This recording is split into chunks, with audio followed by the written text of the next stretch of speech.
The Galactic Council's observation deck hummed with the quiet efficiency of advanced technology, its transparent walls offering an unobstructed view of the research station below. Ambassador Jektar of the Valorian Empire adjusted his crystalline appendages nervously, while Dr. Yithara from the Surreal Collective maintained her usual stoic composure.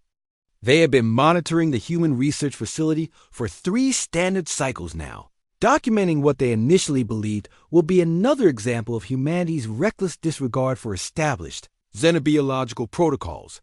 The subject of their observation was Dr. Marcus Chun, a human xenobiologist who had committed what most civilized species would consider an act of profound foolishness. 6 months ago, during a routine survey of the uncharted world designated as Kepler 442c, Chun's team had encountered a dying Thrakmer, one of the galaxy's most feared apex predators. The creature, roughly the size of a human transport vehicle, possessed razor-sharp claws, acidic saliva, and a bite force capable of crushing starship hull plating. What made the situation even more incomprehensible to the watching aliens was that the dying Thrakmer had been protecting a cub, no larger than a human infant, but already showing signs of the savage nature that would make it a terror among the stars. Any rational species would have either eliminated the threat or, at minimum, contained it in maximum security. The humans, characteristically, had done neither. Instead, Dr. Chun had taken the orphan creature into his personal care. Observed the human's behavior pattern. Dr. Yithara noted into her recording device, her multiple eyes tracking Chun's movements as he entered the creature's habitat. Day 187 of observation. The human continues to expose himself to unnecessary risk.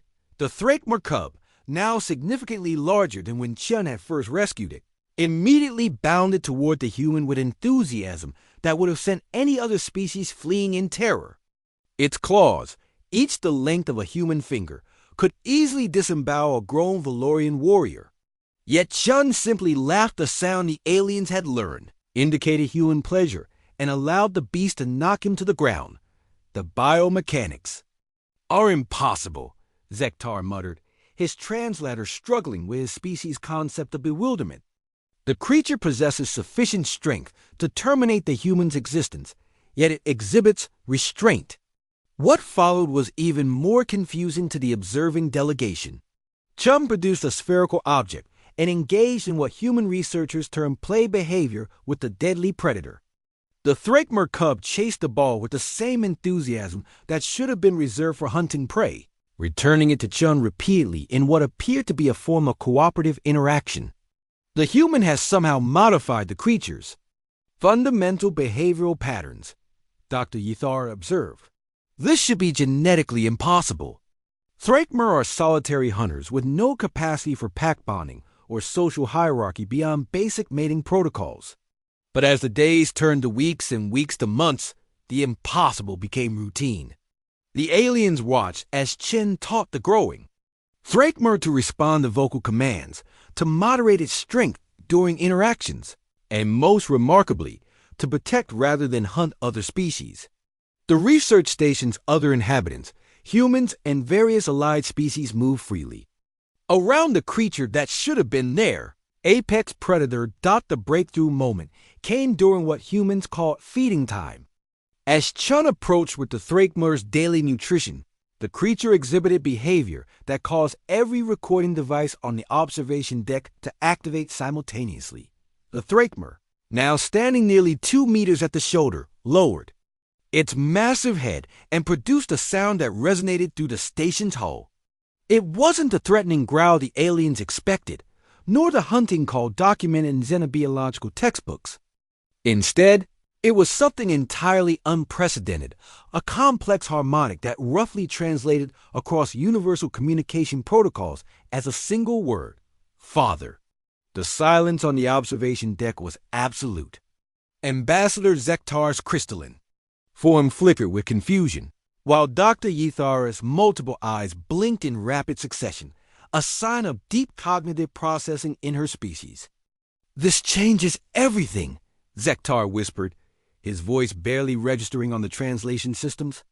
The human has achieved something that our most advanced behavioral modification techniques could never accomplish. Dr. Yithar remained silent for several moments before speaking.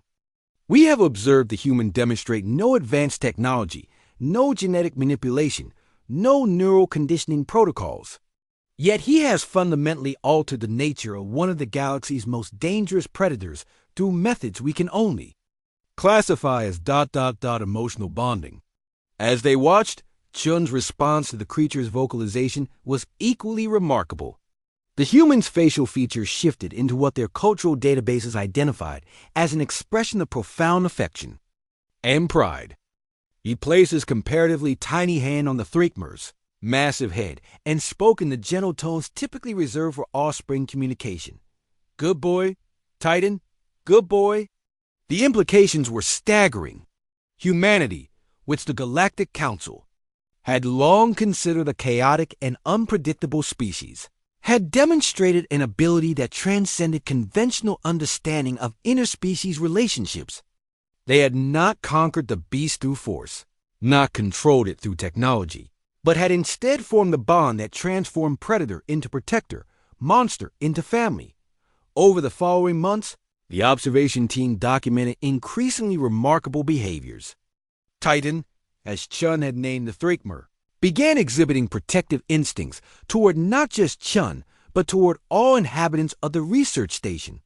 When a containment breach threatened the facility's civilian population, it was Titan who held the compromised section stable while repairs were completed. His massive strength applied with a precision that spoke to deep trust and training. The final entry in Dr. Yithar's report will become required reading throughout the Galactic Council. Human beings possess a unique capacity for what they term love, an emotional bonding mechanism that transcends species barriers and can fundamentally alter behavioral patterns thought to be genetically fixed. This ability represents a diplomatic and social tool of unprecedented power. We recommend immediate revision of humanity's classification from chaotic neutral to strategic asset in all future galactic interactions. As the observation mission concluded, Ambassador Zektar asked a question that would haunt diplomatic circles for generations. If humans can turn our most feared predators into their children, what else might they be capable of? The answer, as the galaxy would soon discover, was everything.